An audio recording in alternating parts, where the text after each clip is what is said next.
from the top to the bottom, maraming uses. Halimbawa, yung leaves, may use. Ano kasi yan may food saka non-food uses ang coconut. Kaya siguro tinawag na tree of life.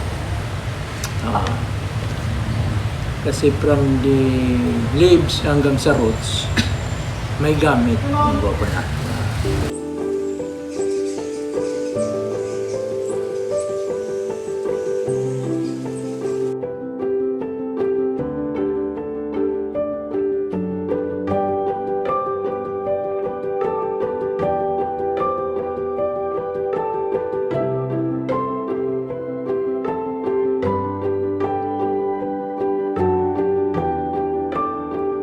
Kasing variety ang niyog, may tall variety, may dwarf variety, tapos may hybrid na variety. Yung hybrid, yun yung tall saka dwarf pinag-mix, pinag-breed, kaya hybrid na yung lumabas. Yung dwarf, sa ngayon, dito sa Albay, mostly ang variety ng dwarf na talagang sa mga farmer ay ang takunan dwarf. Saka yung tol naman, yung dati natin ng mga niyog, yung Laguna tol, saka Baybay tol, dito sa ang Laguna tol, saka yung Baybay tol. Yan yung mga original natin na niyog na sila sa bagyo. Kahit ilang bagyo nang dumating, nandiyan pa rin, buhay pa rin.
Siyempre, kami anuhan din namin yung presyo namin, pinataasan para ma-cope up yung namin, yung sanyo, yung mga raw materials, kasi lahat sila nagtaasan.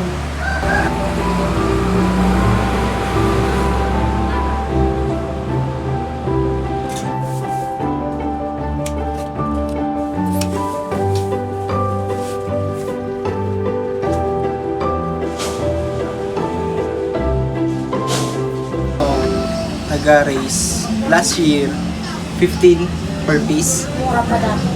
15. Mura pa na. Nga na kaya kilo pa kaya. Nag-adjust kami sa price ng pag ang price namin sabi na nag-increase kami. Nung nag-increase kami sa Last year po, magkano po yung price natin? ang price namin 50 pesos ngayon 60 pesos Per piece na po. per piece. May panahon na mababa ang na harvest, may panahon na mataas ang na-harvest.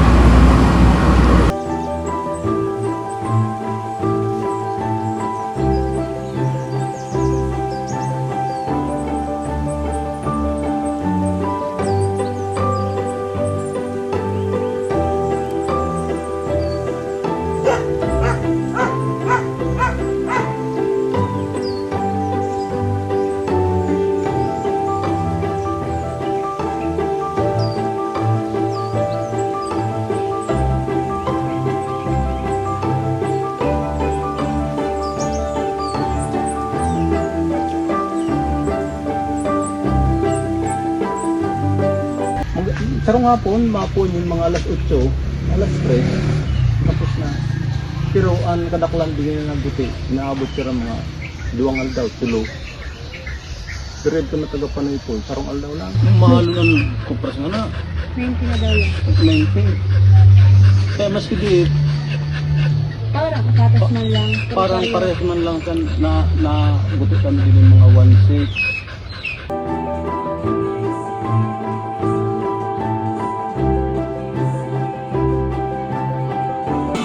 Ito na, kinilo sa amin, timbangin namin yung kung ilan.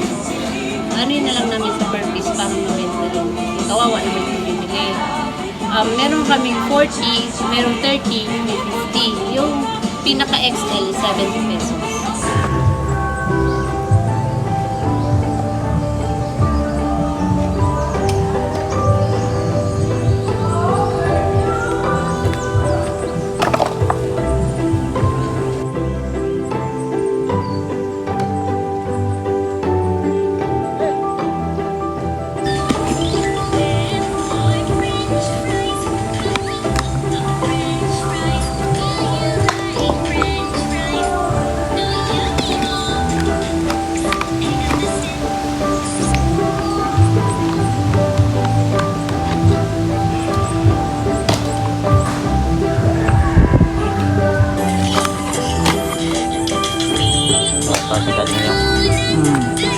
Abot ya sa kumon.